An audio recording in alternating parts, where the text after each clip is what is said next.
This is problem 2-64E. It's on page 101. The steam requirements of a manufacturing facility are being met by a boiler whose rated heat input is 5.5 times 10 to the 6th BTUs per hour. Let's start making some notes. So let's see, the input to the boiler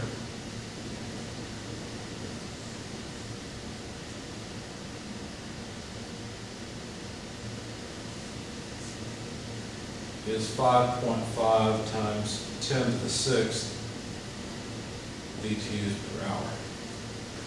The combustion efficiency of the boiler is measured to be 70%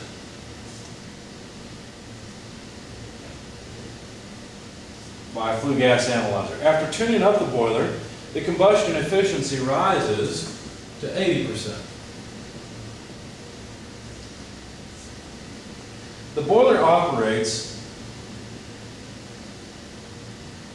4,200 hours a year intermittently, and I just noticed I did something wrong. The steam requirements of the manufacturing facility is this heat rate. So this is the output rate of the boiler, not the input. I was thinking they meant the chemical energy going in to say it's maybe natural gas or something, but that's not what they mean. The manufacturing process requires a heat flow rate, let's say Q dot, equal to the 5.5 times 10 to the 6th. Did I get that right? Yes, BTUs per hour. Okay, so no matter how well the boiler is running or not, that's what we need from it.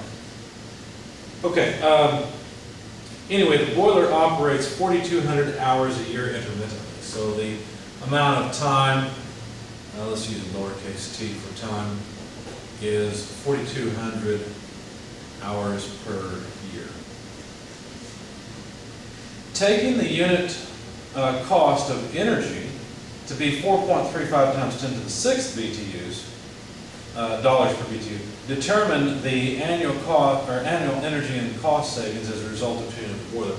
So basically the cost is 4.35 divided by 10 to the 6th dollars per BTU. So basically we pay $4.35 for each million BTUs of energy. Now, what they're talking about there is not the energy that's coming out. Here, they're talking about the energy that's fed in. So this is where we're talking about burning coal or burning natural gas or even electricity. You could use electricity to do this, but that wouldn't necessarily be the best idea. In any case, there's our information, and we're trying to find out how much energy do we save and how much cost do we save in tuning up the boiler. So let's find out. If the efficiency of the boiler is 70%, what does that mean? Well, that means that only 70% of the energy that comes in the chemical form goes out in the thermal form. That's what it means. So that efficiency, the combustion efficiency, is basically just what we get out of it over what we put into it. Now let me do it this way. Let me write it as the heating value. I don't care if it's the lower or higher heating value, multiplied by the mass flow rate. Okay, now notice I'm writing both of these as rates because I was given the rate that came out. Now there's another way I could write this. I could also talk about the total amount of heat that's used, taking a basis of 1 year, or the 4,200 hours that this machine runs, or this boiler runs. And then I could divide that by the heating value times the mass of fuel burned. Now, notice I'm never going to separate these two. I don't know what fuel burns, and I'm not interested really in how much mass is required for this. This could be nuclear energy as far as I'm concerned. I don't really care, although of course that probably is not very practical. This is probably natural gas or something, but I'm never going to split these. This product here just represents the amount of energy that I bring in the chemical form. Okay, it's just that's the best symbol I have to write it, because a lot of times in our problems we'll separate those two out, but not in this one. All right, so let's figure out how much energy that we need for a whole year. Let's take a year as a basis to solve this problem. Well, let's see. The amount of heat we need will be the amount of time that the heat flows multiplied by the heat flow rate. So this will just be 4,200 hours per year, because I'm taking a heat per year, times the 5.5 times 10 to the 6th BTUs per hour. So the hours go away, and we'll calculate how many BTUs we use, or we need, per year. So 5.5 E6 multiplied by 4,200 means that we need 2.31 times 10 to the 10th BTUs every year. Now, how much do we pay for it? Well, we're going to pay for all of this, but we're going to pay for more than that, because right now at 70% efficiency, 30% of the energy is going out the stack, right? 30% of the energy is either unburned fuel or being heat loss, whatever the reason is.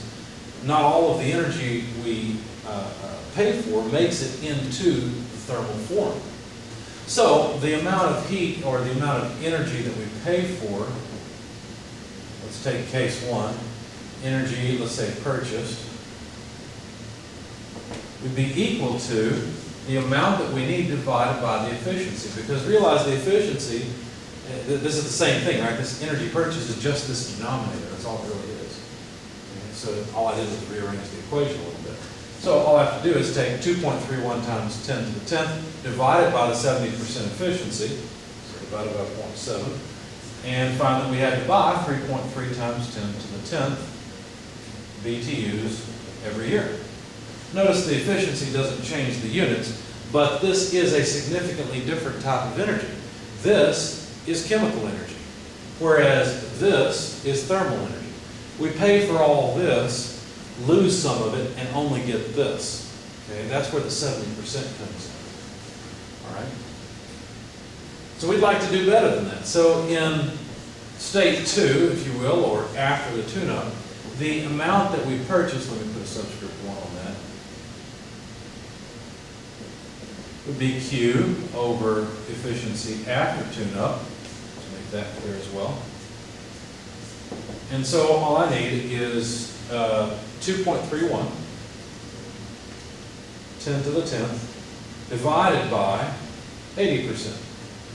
So now we only have to buy 2.8875 times 10 to the 10th BTUs per year. Now this could be a significant cost savings, but first of all, let's calculate the energy savings. If we simply take the difference between these two, then we'll know how much energy saved. So 3.3 less 2.8875 is 0.4125, not BTUs, 10 to the 10th BTUs per year. And you probably don't have a good feel for BTUs, and you don't know if this is big or small. But you do have a good feel for money, so let's find out how much money this represents. All we have to do is multiply this savings, because this is energy saved. Well, that's energy we don't have to pay for, right? So multiply the cost, or the cost that we didn't have to shell out, right? Multiply that out here, and you can find out how much we saved. So let's talk about dollars saved. And that would just be 0.4125 times 10 to the 10th BTUs per year, multiplied by $4.35 per, or $4.35 per 10 to the 6th BTU. Now to make our lives a little easier, what I'm going to do is just do this part in my head. All I have to do is take 6 from 10 and get rid of this term and be left with 4 here. Okay? So let's see, 0.4125 multiplied by 4.35 E4 to get the scientific notation in there, means that we will save $17,943.75. Let's say 44 dollars per year. You see, that's all that's left is dollars per year. Now that's nothing to sneeze at. That's almost $18,000 a year. So if the tune-up on the boiler cost us, a couple of guys work all day long, that's a pretty darn good cost savings, and obviously well worth it. I'd like to drive this even farther, but as it is, that's a pretty good savings.